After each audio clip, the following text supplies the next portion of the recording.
Humarap sa mga reporters ang Pangulo ng Estados Unidos na si Donald Trump at si Israeli Prime Minister Benjamin Netanyahu nitong Martes, February 4, 2025. Nagbigayan at nagpalitan ng mga regalo ang bawat isa. Binigyan ni Prime Minister Benjamin Netanyahu si Donald Trump ng Golden Pager. Ano naman kaya ang ibinigay ni Donald Trump kay Netanyahu? Yan ang ating pag-uusapan sa videong ito.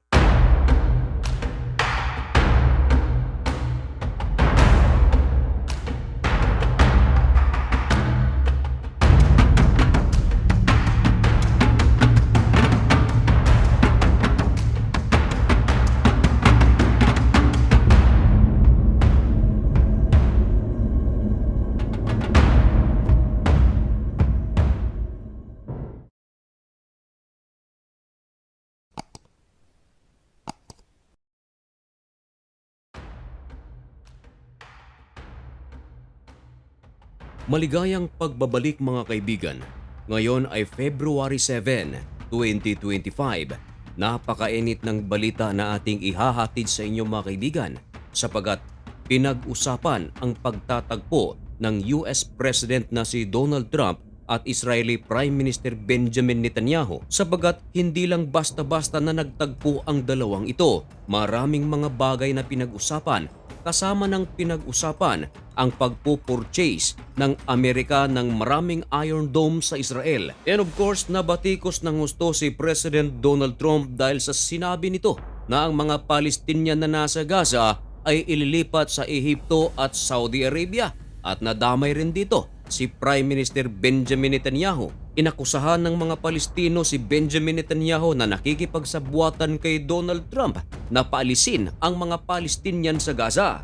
Ayon sa mga Palestino, talagang plano na ng Amerika at ng Israel na kunin nila ang Gaza. Sa kabilang dako mga kaibigan, humarap sa reporters si Benjamin Netanyahu at si Donald Trump. Tumanggap ng maraming mga tanong mula sa iba't ibang news center worldwide.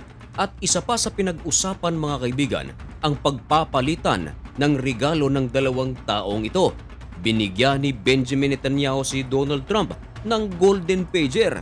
Ang tanong, bakit sa dinami-daming bagay na pwedeng ibigay ni Netanyahu kay Donald Trump, bakit Golden Pager pa? At ang bagay na iyan mga kaibigan ay isiniwalat ng The Middle East Eye. Ayon sa kanilang ulat, ibinigay ni Netanyahu ang Golden Pager kay Trump bilang paalaala sa isang pag-atake na isinagawa sa Lebanon ng Israel gamit ang mga pagers. Naaalala niyo pa ba mga kaibigan noong September 2024, pinag-usapan sa social media at buong mundo ang isang kakaibang pag-atake na nangyayari sa Lebanon. Ito ay ang pag-atake gamit ang pager. Nagsanhi ito ng maraming mga nasawi at mga sugatan. Karamihan ay mga miyembro pa ng Hezbollah. Noong una ay hindi ito inaamin ng kampo ng Israel na sila ang may kagagawan. Medyo nadamay pa nga rito ang Taiwan dahil ang nasabing mga pager ay gawang Taiwan. Pero ilang buwan lamang ang nakalipas noong mapalitan ang Defense Minister ng Israel na si Yoav Gallant. Pumalit dito ay si Israel Katz. Tahasang inamin nito na talagang Israel ang may kagagawan sa naturang pager attack. Libo-libo ang sugatan dahil sa pag-ataking ito mga kaibigan at lumipas lamang ang ilang araw. Hindi lang pager ang ginamit ng Israel.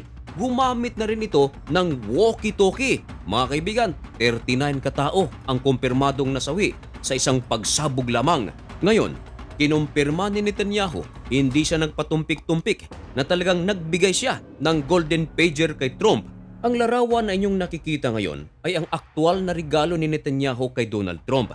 Meron pa itong nakasulat na "Press with both hands". Nako, talagang meaningful ang mensahe na nakasulat sa Golden Pager na ito. Marami ang mga nagsasabi dahil sa ang United States of America ay laging tinutulungan ang Israel sa kanilang mga laban sa mga militanteng grupo na nais pabagsakin o tanggalin sa mapa ang mga Hudyo. Marami rin ang mga nagsasabi na ang Golden Pager na ibinigay ni Netanyahu kay Trump, nangangahulugan daw ito na tila may ibinibigay na isang napaka-importanteng regalo si Benjamin Netanyahu kay Trump sa lugar ng Gaza o Lebanon. At ngayon, Ano naman kaya ang ibinigay ni President Donald Trump kay Netanyahu?